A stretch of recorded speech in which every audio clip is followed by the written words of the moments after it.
Loh kalau perang itu beda, perang itu konteksnya duel, itu udah harus sama Abu Jahal, Abu Lahab.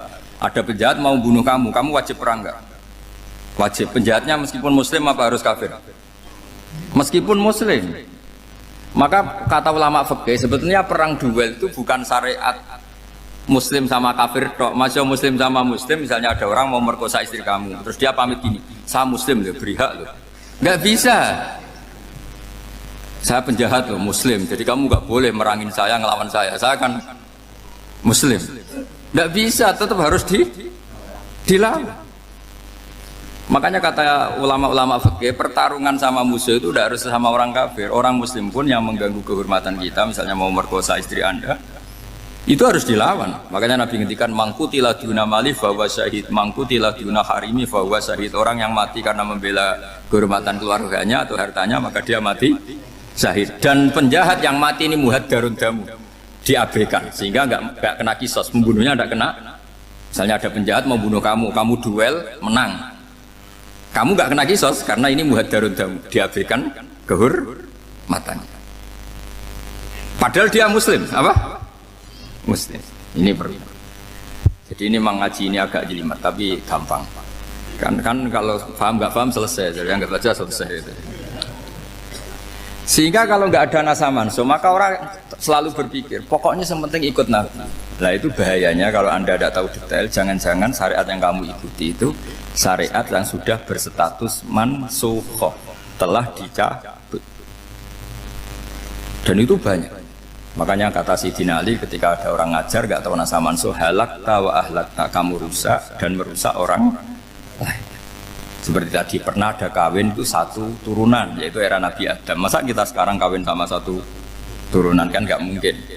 Ya kan, pernah ada membumi hanguskan orang kafir, yaitu syariatnya Nabi Nuh, itu dihapus oleh syariatnya Nabi Ibrahim dulu. Yaitu Nabi Ibrahim menghentikan apa? Faman tabi'ani fa innahu minni wa man asani fa innaka ghafurur rahim. Ya, kalau orang ikut saya ya Allah ya pasti golongan saya. Kalau yang masih maksiat, masih balelo, saya berharap engkau ampuni. Akhirnya banyak orang kafir tobat. Coba era Rasulullah itu semua orang kafir Mekah itu kafir. Nabi belum wafat itu sudah ada 114.000 mukmin semua. Jadi Nabi menangi mayoritas orang menjadi mukmin dari mayoritas kafir, yaitu disebut wara'aitan nasa yadkhuluna fi dinillahi afwaja. Andai kan Nabi Muhammad pakai syariatnya Nabi Nuh, bisa nggak mengislamkan orang sebanyak itu? Nggak bisa kan? Maka ini penting mengenali nasa mansuh. Jadi periode cara wong Jawa maksud no tuntas, Robila Tadar itu pasot tuntas itu menghabisi itu habis di periode Nabi siapa? Nuh. Syariat itu sudah nggak dipakai lagi, yang dipakai apa? Faman tabi'ani fa innahu minni wa man asani fa innaka ghafurur rahim. Lah Nabi Muhammad ini nabi yang kena khitab anit tabi' millata Ibrahim hanifah. Jadi masternya Nabi Muhammad itu mentornya Nabi Ibrahim. Sehingga syariatnya ya faman tabi'ani fa innahu minni wa man asani fa innaka ghafurur rahim. Tidak syariat Rabbila tadzar alal ardi minal kafirina dayya.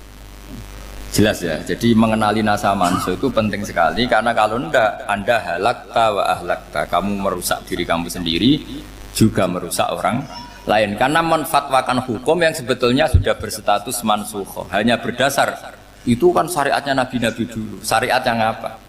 Syariat yang nggak pernah terhapus hanya satu, usuluddin, yaitu tauhid, itu sama. Tapi kalau syariat itu beda-beda, atau furu'iyah itu beda-beda. Yaitu tadi saya beri contoh era Nabi dulu, kalau ada pakaian najis dipotong, dibuang. Era Nabi Muhammad dicuci.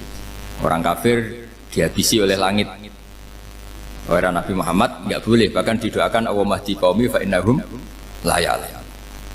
Di Qur'annya apa? Wa in ahadum minal musyrikin astajaraka fa'jirhu hatta yasma'a kalam Allah summa ablighu ma'mana. Jadi kalau ada orang kafir nggak boleh main dihabisin, mereka beri peluang untuk mengkaji kitabullah hatta yasma'a kalam Allah. Kalau mereka sudah berpeluang ngaji, harus summa ablighu ma'mana, harus dijamin keamanan. Ya, karena apa? Dzalika bi annahum qaumul la ya'lamun, bagaimanapun mereka memang karena tidak tahu. Nah, kenapa tidak tahu? Enggak. Karena tadi mereka tertutup oleh kultur yang beratus-ratus tahun. Mbah-mbahnya mereka menyembah batu, menyembah berhala. Ya taunya itu ya Tuhan. Bagaimana Anda bisa menjelaskan sesuatu yang sudah beratus-ratus tahun kan tidak gampang. Maka ada periode dimaklumi, apa? Kalau era sampean kan, mosok waktu disembah saking gobloknya orang, kamu lahir kan sudah nyembah Allah, tidak nyembah batu. Bayangkan kalau kamu jadi mereka. Wong perut kamu saja disuruh makan pizza sakit kok, karena saking lamanya makan sambal kan gitu. Kamu bilang perempuan Indonesia saja cantik kok, saking lamanya jadi orang Indonesia. Padahal orang Indonesia tanyakan orang Eropa, cantiknya di mana? Kamu lahir di Afrika, bilang orang Afrika itu cantik, tanyakan orang Eropa, cantiknya di mana, hitam gitu kok. Jadi orang itu pasti terkooptasi oleh sekelilingnya. Orang Afrika akan bilang wanita Afrika itu cantik. Coba tanyakan orang Eropa, cantik apa enggak? Belas. Orang Eropa yang kulitnya gitu kata orang Eropa indah, kata sampean. Koyok anaknya kebo katanya kulitnya. Jadi orang itu akan terkooptasi oleh sekelilingnya. Bayangkan kalau semua orang nyembah berhala terus kamu tidak, alasan kamu apa? Kan menentang mayoritas. Dan itu berat. Maka dimaklumi oleh Allah, dzalika bi annahum qaumul la ya'lamun fi manah panyeruar. Nah, pemakluman ini yang mulai sekarang terkikis. Orang main pukul saja enggak mau ngaji. Enggak mau ngaji Quran secara kafah. Jadi fatwanya Islam kafah tapi ngajinya Quran enggak kafah. Ngambil 1-2 potongan ayat dipakai dalil. Jadi Islamnya inginnya kafah tapi ngajinya Quran enggak. Kalau kafah ya hafal 30 juz itu. Kalau mau ya, kalau mau kafah ya hafal berapa? 33 juz. Makanya saya sering bilang, saya sering dinasihati orang karena belum tahu saya ini hafal Quran. Bapak harusnya Islam itu kafah. Kata saya ya dimulai dari konsep Islam itu kafah dulu, apa ya hafal Quran secara kafah. Jadi ini penting saya utarakan. Bahaya sekali orang mengenali Islam tanpa mengenali nasah mansukh. Karena beberapa syariat Nabi sebelum kita itu berstatus mansukh. Terus contoh berikutnya.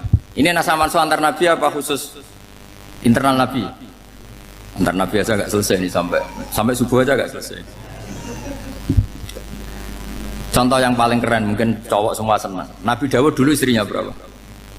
99. Nah itu kalau masih halal itu kan berarti jenengan tuh punya istri berapa? Wah itu kan ngeri betul. Punya satu aja repotnya gitu, apalagi berapa? Punya 99. Terus kamu bilang gini, ini kan syariatnya Nabi Dawud, Nabi kan bisa diikuti. Pernah ada periode di mana seperti itu boleh. Jadi makanya mau tidak mau ngenali nasah mansukh itu harus. Kalau enggak ya kamu masih berkeyakinan boleh beristri berapa? Nah ini penting saya utarakan. Makanya Sayyidina Ali itu kalau ngetes calon mubalek, kira-kira kalau Kemenak dulu inginnya apa? Sertifikasi apa? Mubalek. Itu tanyanya gitu. Ta'rifun an-nassa wal mansukh, kamu apa tahu nasah mansukh? La. Jawabnya Sayyidina Ali, halak tahu ahlak tahu. Kamu orang yang rusak. Karena tadi takutnya ada syariat yang sudah mansukh dipakai. Itu tadi misalnya kita ini tidak umatnya Nabi Nuh, tapi pakai syarat Robbila tadar alal ardi minal kafirina. Terus ketiga begini, misteri manusia itu. Dan ini kita tidak pernah tahu sampai kiamat, tapi ini ilmu harus kita diskusikan. Misalnya saya ini namanya Bahauddin. Saya sekarang hidup sampai 2019. Kan hanya Allah yang tahu berapa turunan saya sampai kiamat dan statusnya kayak apa. Donald Trump juga gitu. Donald Trump itu sekarang kafir, tapi kita tidak pernah tahu nanti turunan keberapa ada yang Muslim. Lah turunan yang calon Muslim ini diletakkan di mana kita tidak tahu. Yang jelas kalau kamu bunuh itu katut itu. Artinya gini, logika membiarkan orang kafir itu ya ada logikanya.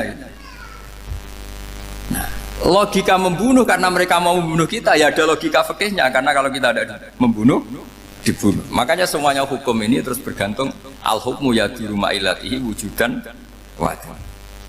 Di sini terus dipertemukan. Makanya semua nabi itu kalau yang namanya membunuh pasti pas perang saja, karena ini kondisi yang memang pilihannya hanya dua, kalau nggak dibunuh ya membunuh.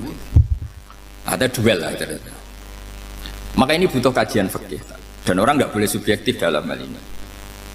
Saya ulang lagi, tidak boleh subjektif karena tadi orang yang kamu katakan sekarang misalnya Zaid, kamu itu bodoh sekali. Kenapa bodoh? Nggak hafal Quran, nggak pernah kuliah, nggak pernah ngaji. Ternyata Zaid ini bersemayam calon anak yang alim alama hafal Quran, namanya Umar, tapi masih jadi sperma. Suatu saat Zaid itu punya anak alim alama, kan banyak orang tidak bisa baca Quran punya anak hafid, banyak nggak di Indonesia? Banyak nggak petani yang punya anak dekan? Petani punya anak dekan, yang dekan punya anak naik kelas saja susahnya bukan main. Banyak kan? Nah ketika dibalik nanti ada dekan punya anak goblok, yang petani punya anak dekan pinter mana?